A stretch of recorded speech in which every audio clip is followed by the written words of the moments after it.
Hello and welcome to F1 Nation with me, Natalie, Pinkham, Tom Clarkson and Damon Hill.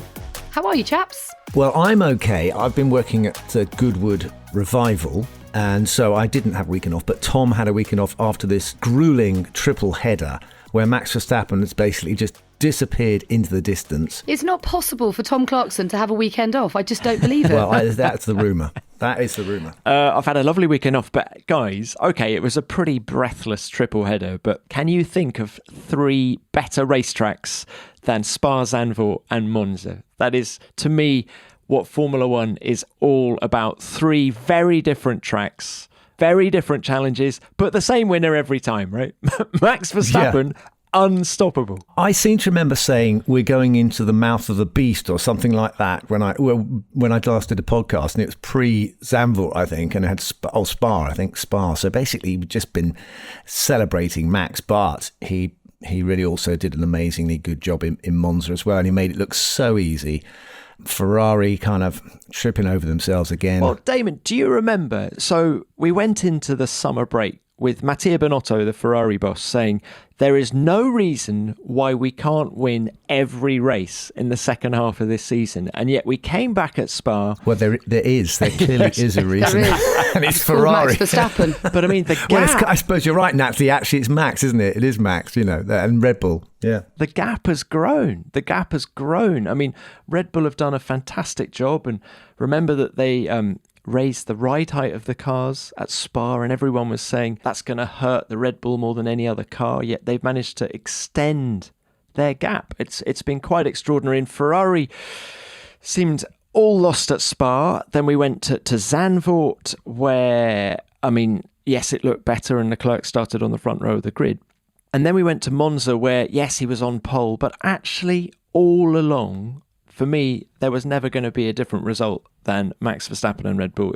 Absolutely. And however far back he started, you were like, he's going to carve his way through, probably in the first couple of laps. He's not taking chances. He doesn't need to anymore. He's got it all under control, hasn't he? Yeah, he's just so... Not clinical isn't the right word, but he's just relaxed and driving brilliantly on the top form. And at Zandvoort, you could see him putting the car absolutely on the very edge of the track, on the entries, that fast right-hander at the top of the back of the circuit where you crest a hill, to actually keep your eye on the apex and know exactly where the edge of your car is on the left-hand side without putting a wheel on the sand, because that's all there is at Zandvoort. It's not grass, it's sand. I mean, was incredible to watch. Well, he does have confidence in both himself and the car to do that.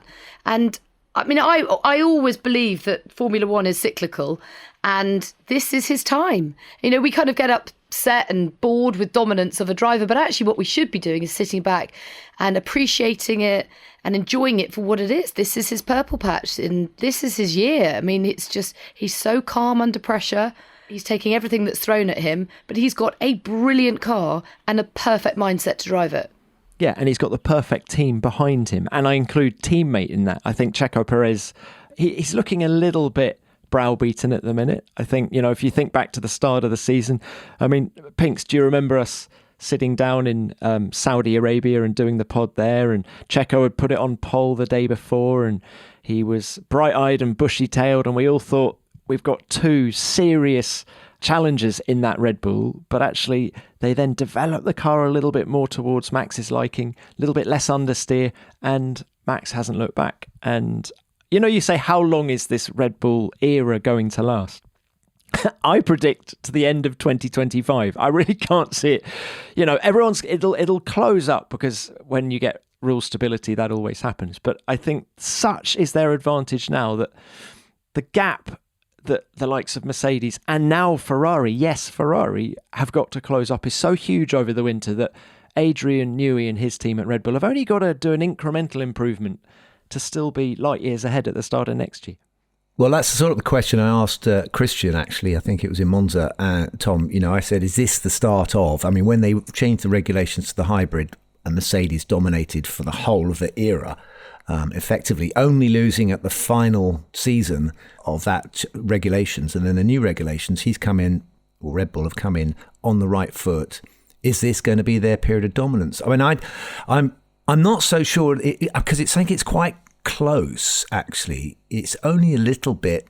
Mercedes have come out with a concept. They might review that, but they're all going to be able to look at what Red Bull are doing this year and respond. I think Ferrari might do the same. I don't know whether it's going to be so easy to dominate, but definitely they've started on the right foot. Yeah, you're right, Damon. This Ferrari is a fast car. So it's not as if they're behind in terms of performance as such. But certain things, reliability, strategy, driver error, have all kind of mounted against them. So I think we probably have to just give more credit to Max. Well, Pinks, can I pick you up on that? I don't agree wholeheartedly with what you just said. I think the Ferrari is a good car. And then think back to the Australian Grand Prix earlier in the year when Charles was 40-odd points ahead of Max in the championship. But actually now I think the Ferrari uses its tyres a little bit too much. And the only way they were able to put it on pole at Monza last time out was by using a very different wing, a very narrow wing. And as a result, predictably, they went backwards in the race because they used the tyres a little bit too much. So I think there is actually a huge car performance advantage in the Red Bull. And that is allowing Max to look so confident and so supreme, isn't it? In that everyone says, Max is a very different driver to last year. And he absolutely is. And prior to the Italian Grand Prix, he was telling us, I don't need to win this race. And he was bang on right. He didn't need to win it. But I think when you have such a car advantage, it allows you to be a little bit more circumspect. And I mean, Damon, actually, let's go back to 1996. When you have a car like that and your main rival is your teammate, the way you dealt with Michael Schumacher in 1996 was very different to how you dealt with him in 1995. Yeah, he'd gone to Ferrari and they needed to develop their car, and he wasn't as competitive. He wasn't able to present quite as much a threat, although he did finish quite close to me across the line as I became champion in at the end of the race, at the end of Suzuka in 96. But he was there and he went on to dominate. As you say, we had another era of domination where Ferrari and the whole Ross Brawn, Jean Todt and Michael Schumacher team basically took Ferrari to another level and started winning absolutely everything for quite a few years, to the point where everyone got bored watching, and which wasn't good. But it got a little bit too much, didn't it?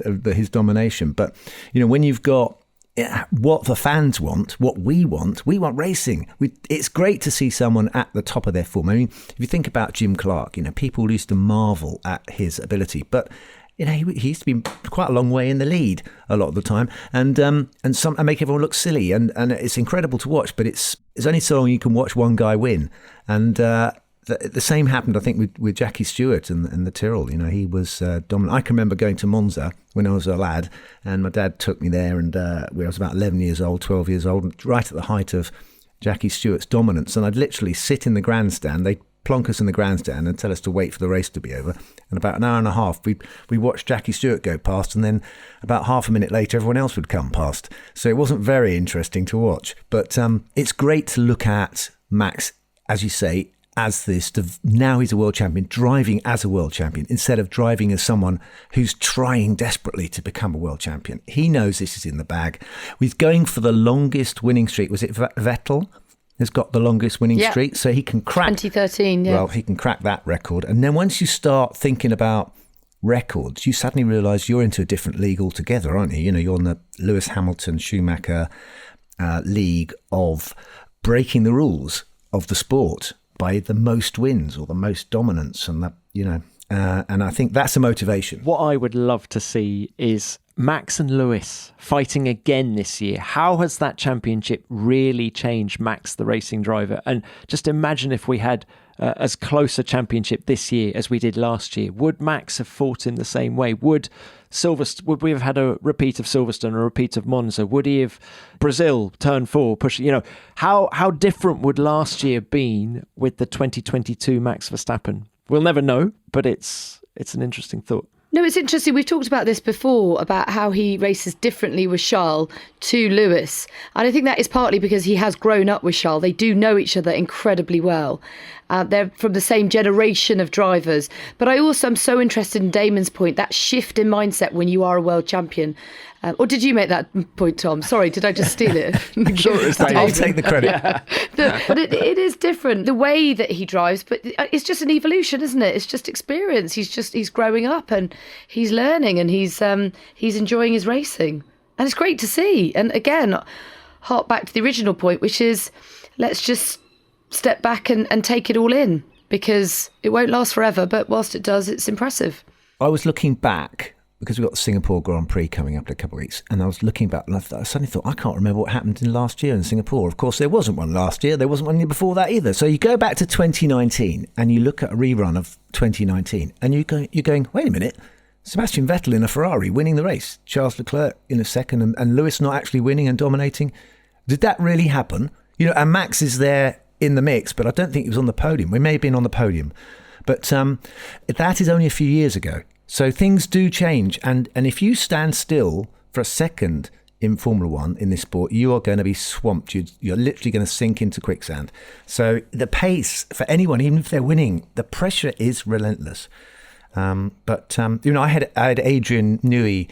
They did a celebration at the Goodwood Revival of 60 years since my dad won the World Championship in 1962 in a BRM. But they brought along all the cars that my dad, many of the cars that my dad raced in.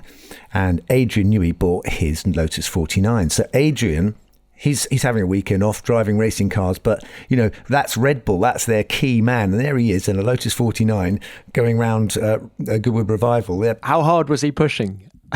Christian said to him, Adrian, don't get out of second gear, please. He wanted to go a lot faster than we were allowed to, because it was only supposed to be a parade. But if they don't do any more development now on this car, I think Ferrari and Mercedes will be all over them by the time you get to Abu Dhabi. I also think the cost cap will actually limit the other team's ability to respond, won't it? I think actually there's only so much that Mercedes and Ferrari can do now. I think it probably won't close. I think they're all going to wait and hope to make the big step over the winter because they've all spent their development budget. I think was it to Sky in Monza where Christian Horner said that our development budget this year is 8 million, down from about 50 pre-cost cap. That is a massive swing. When you consider what Ferrari have already brought to the table, what Mercedes have brought to the table, I think the focus now obviously is to get the most out of the package at each race. But in terms of developments, it's all about 2023 now. Although Alpine are saying they're bringing this massive floor development, they expect to see great results in both Singapore and Suzuka. So it hasn't entirely stopped. Well, it just depends what you did earlier in the year, doesn't it? Yeah. And obviously Alpine were a little bit quieter maybe in that respect earlier in the year. But Damon was talking about pressure and thinking of Ferrari. Did you guys pick up on what John Elkann, the president and CEO of Ferrari, said prior to Monza in an interview with Gazzetta dello Sport? I don't know if you saw it. Enlighten us. Well, there were two things that stood out for me. Drivers, first of all, he said, we do want to win the World Championship in the next few years, and Charles Leclerc is in pole position to do that for us. No mention of Carlos Sainz at all in what he said. And I felt sorry for Carlos. I thought it was very conspicuous, the omission of Carlos Sainz from John Elkann. Yeah, but to your point, Tom, I think, sadly, that is the common perception of it. Pinks, as the big boss, you'd hope that he would have come down on the side of both of his drivers. But he also said, we make too many mistakes. I think that's what a leader should do. There's no secret of that, is there? No, I think one of the problems is when you've got an organisation that is, if it's trying to protect the organisation, it's no good if the outside world is saying all these things because they can patently see that those things are going on. And the guy who's the head of the organisation is going, no, there's nothing going on. I mean, Matteo Binotto is obviously trying to protect the team from pressure, but it takes the guy at the top to say, listen, we can all see what's really going on. This is not good enough. It's got to be better. And the fact of the matter is, Charles Leclerc, in sheer pace, is the lead guy. And Carlos has done a great job, but he still hasn't dominated Charles, has he? I mean, it's a bit like Sergio, but they're very good team, the pair of them. Carlos was actually pretty quick at Monza, I thought. There was times when he was good, but he's going to have to go up another level, isn't he, to put Charles in the shade. And so that's a fair point. If you're going up into battle against Max Verstappen and Red Bull, you've got to put your best guys forward. You're not going to not hurt people's feelings because there isn't time for that in Formula 1. I thought it was tough but fair. I think it was tough but fair. And I think, I think it was at the right time without putting masses of pressure on Ferrari. They already had enough, and also being on pole position with Charles, it was, it could only go horribly wrong, couldn't it? I just felt that horrible feeling about it. But isn't it awful that that's what we go into races? It's like Charles in Monaco. You're like, oh no, not again. I mean, when Micah was winning, I used to say, you'd bet your house on him winning. You would go into a race, you go, this team, the way they operate, the way he drives, you'd bet your house on. Well, much like we are with Max at the moment. You wouldn't do that right now with Ferrari. No. You might do it with Max, as you say. Yeah. And you did it with Lewis. Yeah. This is an interesting one, though, because as we go into the flyaways again and finish the European season, certainly earlier this year, the three of us talked a lot about it being track specific and the fact that every racetrack offers up different characteristics and different teams will therefore shine. And the point you made right at the beginning of this podcast, Tom, was that those three circuits offered a bit of everything, and Max was able to deliver at every single one of them. We now go to Singapore, which is another challenge again. The drivers often cited as the toughest physical challenge of them all.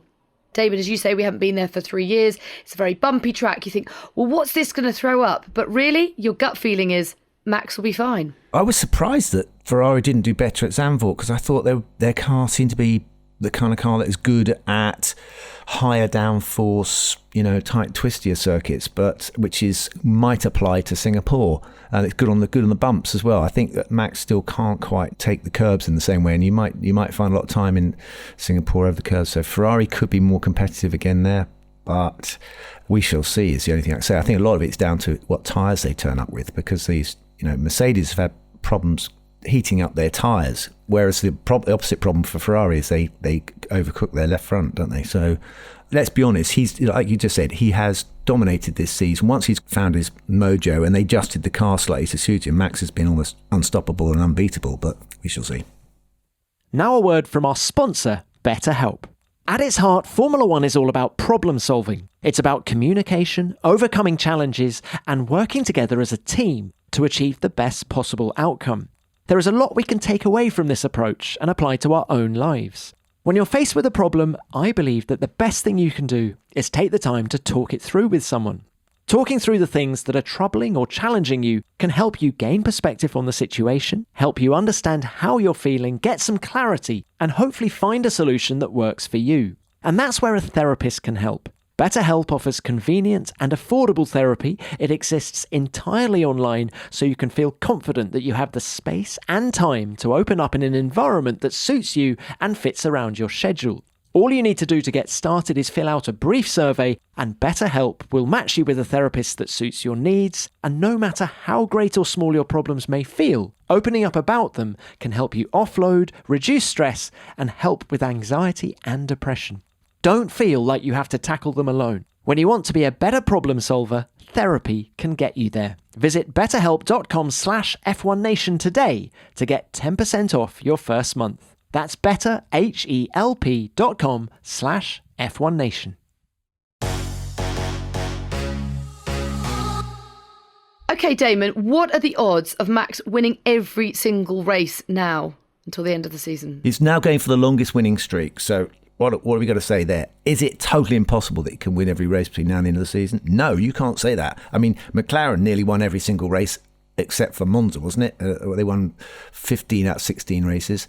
It was because I think Ayrton Senna tripped over Jean-Louis Schlesser in a Williams. Damon, you're too good. You're too good. Oh, I got that right. Yeah. And you know why I got that right? It's because I tripped over Ayrton Senna in the same chicane in a Williams. Only he tripped over me. That's the way I remember it anyway. But I went on to win the race. The difference was anyway, winning streaks, yes. And also Mr. Consistency, who used to be called Mr. Saturday. Natalie, you have got something you want to tell us on that. Well, I'm just interested to know what our listeners think about Mercedes winning a race this year. I mean, can you believe that we're sitting in September saying, will Mercedes win a race this year?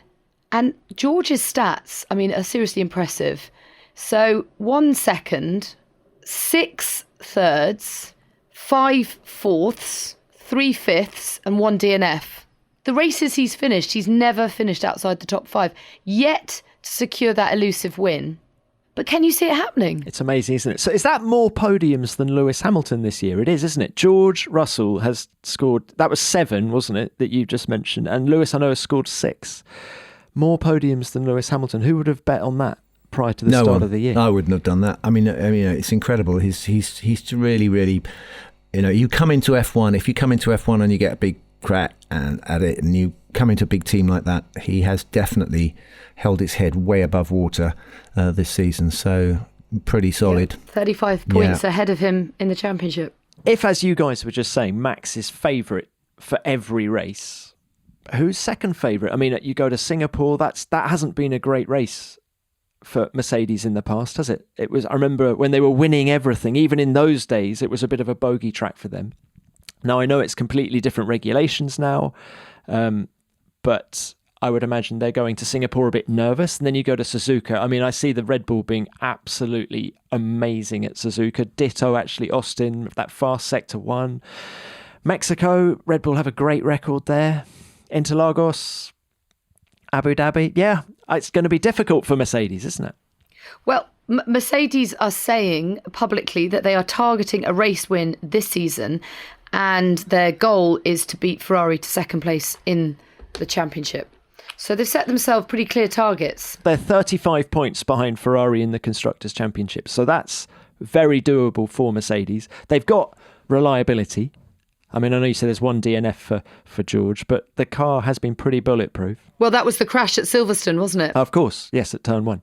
So the car has been bulletproof, and yeah, I mean, that would be a bad result. When you consider how fast the Ferrari was earlier in the year, if they then finish third, which is where they finished last year, let's not forget, that would be a bad result for Ferrari. And I think John Elkann would be having another interview with Gazzetta, wouldn't he, at the end of the year? What would he be saying? I told you so. I warned you. No, it's not going to be. We're laughing because we're not in that situation. But believe me, when you're in that situation in the sport, and it is, the pressure's enormous from the media, from people like us. But we're still asking the question, can Mercedes win a race? I think there's a possibility. Something will happen. We always get a crazy race. Somewhere between now and the end of the year, there's going to be a crazy race, and Mercedes could well pick up that win. So that would basically scupper Max's chances of winning every single race till the end of the season. But there's going to be rain. One of them's going to be wet. Well, Suzuka. We know Suzuka's going to be wet. Exactly. For me, Ferrari and Mercedes have done exact opposite of each other. So Ferrari started brilliantly and then they've just lost their way, whereas Mercedes started badly and have started to get back into the competitive order, and are looking, the trajectory looks more positive, wouldn't you say? Yeah, they've got the weight of the entire nation. I mean, literally, Ferrari, I saw some banner or something that basically is Ferrari in Italy are the same thing. The fans, when you go to Monza, you see these Ferrari fans turn up. They're Italy and Ferrari. It means the same thing. It's almost as big as Italy, Ferrari. It's not looking. You're not looking at the other way around. So that's the kind of level of importance Ferrari is to Italy. It's a defining characteristic of the country. So that's the pressure that doesn't apply to any other team. So that is Ferrari's headache. Should we talk about Alpine's? They are having some kind of shootout for the second seat. They're running a test at the Hungaroring, pre-Singapore, where the rumoured names taking part include Antonio Giovinazzi, Nyck De Vries, Jack Doohan, Colton Herta, even Sebastian Vettel's name has been thrown in the mix. Well, we can rule out a few of those, can't we? I mean, Nyck De Vries seems he's either going to go to Williams or AlphaTauri. Herta isn't going to get the necessary 40 super license points. Which is another whole podcast debate. Hot topic. Oscar Piastri, by the way, is now out of that picture. He's got his drive. He's now going to be at McLaren, so we know that one. That's done. Which leaves the question of where does Daniel Ricciardo go? Is he going to do this test? with Alpine, you think? They've been fairly explicit in the fact that they won't sign him, which I just think is madness. And I know you're going to say I'm biased, but at the end of the day, if you're digging around and trying to bring in Giovinazzi back on the grid for a test, and even Sebastian Vettel, who's already said he's going to retire, so I don't get that at all. But it begs the question why Daniel Ricciardo has been publicly ruled out of going to that seat when he has publicly said that he would go back there. And it feels, with all due respect to that list of names that we've heard, a strange thing that you would exclude someone of Daniel's quality. I suppose it may be an element of swallowing pride and ego because he left the team. I suppose it may be a bit about understanding whether his struggles at McLaren have been about adaptation to the car or genuine loss of ability and mojo. And that is surely impossible to fully answer without another run out in the car. Completely agree. He deserves a run out. To suggest that Antonio Giovinazzi comes back in and you've got an 8-time race winner in Daniel Ricciardo, who, by the way, knows the team, albeit there has been personnel changes there. I mean, I just thought it was so interesting that Lewis and various drivers, widespread support for Daniel across the grid, saying, of course this guy has to stay in the sport. And why would you test? And Alpine, it feels like why would you test when you know you've got a talented guy right there who could lead the team? Because actually, if you end up with Ocon and Gasly, both strong drivers, neither shout to me like a leader. Maybe they will grow into the role given the opportunity, I don't know. But all the feedback from McLaren has always been that Daniel gives incredible feedback. He just can't quite extract the performance from the car that Lando can. Yeah, and I think also tests are they're imperfect ways of checking whether or not someone's what you want. But maybe they want to reacquaint themselves with him. And it's as much about vibe, it's as much about when the guy walks into the garage, how the mechanics respond to them, how the engineers respond to this person, whether they can generate, as you say, this magic quality, this leadership quality in a team and engender them, as it is about sheer pace. Sheer pace can be, if you just went on sheer pace, it can be very misleading, especially at a test, because it's not easy to say at a test who was quick. How many times do we go to winter testing and suddenly, the Haas is quickest and you think, well, you're going to win the world championship. Of course, to get to the first race, it's nothing like that. A test is a day-long driving around a circuit where the conditions are changing all the time. How do you compare like with like? You put in a guy next day, it's a totally different story. He could go faster. Damon, I think the engineers can see a lot more, can't they? They can see a lot more through the data. So I think you would definitely benefit, back to backing Antonio Giovinazzi and Daniel Ricciardo to see who's doing what and why. Let's go back to Michael Schumacher's first test for Jordan. He did about 5 laps and their eyebrows went up and they got on the phone straight away to Eddie and said, what the hell's going on? This car's never gone this fast before. So it can be done that a guy suddenly ignites everyone's interest just with a few laps. But that was Michael Schumacher. Damon, I don't know what vibe you got in Monza, but I definitely felt that Jack Doohan angle was gaining traction. I think, yes, he is an definitely. Alpine young driver. He's won races in Formula 2.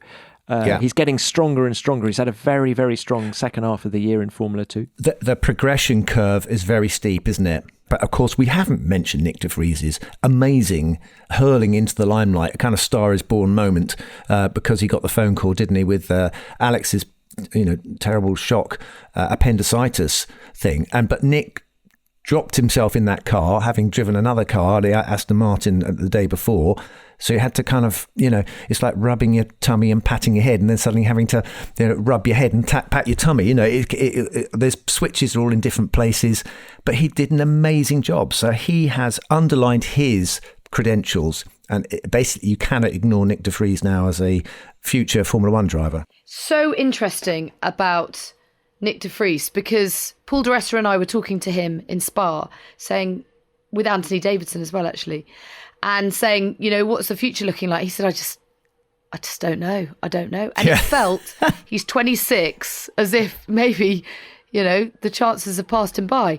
My goodness, doesn't it just show what can happen? The craziness of this sport. Who could have predicted that, those awful things happened to Alex? I can't believe that, by the way. That was scary stuff for Alex Albon. We wish him well. As you say, De Vries parachuted in, did an incredible job, and really has turned to, now he's got the pick of the teams, has actually arguably got more options than Daniel Ricciardo. Now it's kind of craziness. But Pinks, just think about, there is one race this year, really, where you'd want to get your debut in the Williams, and it was at Monza, because that thing is really slippery, lacks downforce. It was the one race where that you had was the actually chance going to to go shine. quite well. Yeah. Whereas imagine if it had been at Monaco and he'd qualified, done a brilliant job and qualified 17th. The stars were aligned. Going back to your Jack Doohan point, I would find that fascinating because Laurent Rossi has gone on record saying he's actually considering bringing an end to the F1 Academy after the Piastri saga. Clearly had his fingers burnt with it. And basically saying, what is the point of us growing talent only to get it poached? What is the point of us investing our money in drivers and then others saving their money by not doing that level of investment and using that money to come in and buy them off them? So if they do recruit Jack Doohan, it will be, it will be a sign that the academy hasn't been completely wasted. Well, and there's one name we haven't mentioned in the young driver saga, and that is Logan Sargent, Williams' third driver, who is going to be doing FP1 for them in Austin. He's a race winner in Formula 2, family from Miami, I think, and he is now being linked very seriously to that second Williams. Logan Sargent strikes me as someone who's very quick. He's quite intense. He really wants it. He really wants it. There's a ferocious competitor in there, and he's getting an FP1 run out for Williams at Austin, and he's now in pole position to get that seat alongside Alex Albon next year, and we're going to have an American on the grid ready for those 3 races in the US next year. But this brings me on to my next question. At the beginning of the year, we heard about these mandatory runs that the teams had to give to junior drivers in free practice sessions. Am I right in thinking that plenty of teams haven't done it yet? They're going to have to pack them in before the season's out. I think it was a case of everyone wanting to get their heads around the new regulations, and therefore they wanted the race drivers to maximise the car time for the race drivers. But yeah, you're right, Pinks. I mean, a lot of teams haven't. I mean, Red Bull, funnily enough, have. They gave Yuri Vips a run out in Barcelona, and AlphaTauri have given Liam Lawson a run, but I mean, I think of Ferrari. I can't think they've done anyone yet. I think Robert Schwartzman, so he's getting a run out in Austin. Then Mercedes have given Nyck De Vries a run, but there's definitely another run for them to do. And Aston Martin have used Nyck De Vries. Yeah, Alpine, McLaren, yes. So it's going to be packed in at these last races of the year. It's a great thing, though. I love the idea of young drivers getting an hour on a Friday morning to get used to it all. It's created this discussion that we've just been having about all these talented drivers who are out there who are just, dying to get into F1, and they're trying to find a way. And all the current F1 drivers are now made abundantly aware that they are on notice, and there's always someone willing to take their seat at the drop of a hat. So the pressure builds on current F1 drivers, but there's only 20 seats. Well, another talking point I'd love to dive into is the appointment of my namesake, Natalie Robin, as the new CEO of the FIA. That's exciting news. But funnily enough, I first got wind of this much, much earlier in the season. And I was thinking, gosh, when are we going to get the announcement? Is it still happening? But sure enough, she has only last week, it became official. And I think it's fantastic news for the FIA to have a CEO, something that they haven't had before. And she comes with a whole load of automotive experience. She's worked at Volvo, Nissan, Daimler, Chrysler, but she's never worked in motor racing before. So good luck, Natalie. I mean, Formula One is unique. It will not be like anything you've done before, but by all accounts, she's a hugely capable woman, and all those team principals better watch out. And actually, Tom, I want to say that our sport needs a strong FIA. I think that there's been a degrading of the FIA over time, because I think when Bernie ran it, he basically didn't want to have, and the teams, they didn't want too much interference. But it's a sport, and it's not a sport unless it has a strong FIA, because they make the rules, and their job is to apply the regulations that mean that there's more chance of people succeeding, and also things that have gone wrong in the sport shouldn't happen, and drivers get a fair chance. And it's really important that they're there and effective and can match the power and weight of Formula One and also of the teams and other influences, because that's without them it's not a sport. I mean, they're there also to implement safety as well, and they do an amazing job on that. And a lot of the stuff would never have got through if they hadn't been strong enough and fought on safety grounds. And we've got lots of lives that have been saved because of what they've done. But as far as the regulations go, I think we still need work there to make it still a fair sport, a fair and open sport. Well, I think one thing that would bridge the gap between the sport and the fans is a level of transparency, clarity, a very sort of clearly defined role for Natalie. And I think she could be the person to do that, and I think it's healthy, because there's quite a lot of confusion often. I'm only thinking last time out in Monza about why it finished under the safety car. Questions are asked and there doesn't seem to be people directly answering them. And perhaps if we have those kind of roles carved out, it just adds to the transparency and therefore the trust between the fans and the sport. Yeah, it's a big area. Brilliant point, well made. Yeah, definitely.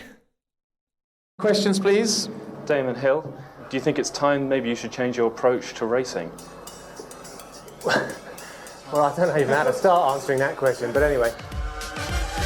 It's the Williams leading, Damon Hill! Some more questions, please. Damon, were you happy with the start? Damon Hill, congratulations for this winning, Damon. You must be satisfied. Any questions? Yeah. Well, Damon, it must have been absolutely gutting that last couple of laps. Damon, it looked like he had it really under control. Some more questions, please. Damon Hill has done a fantastic job!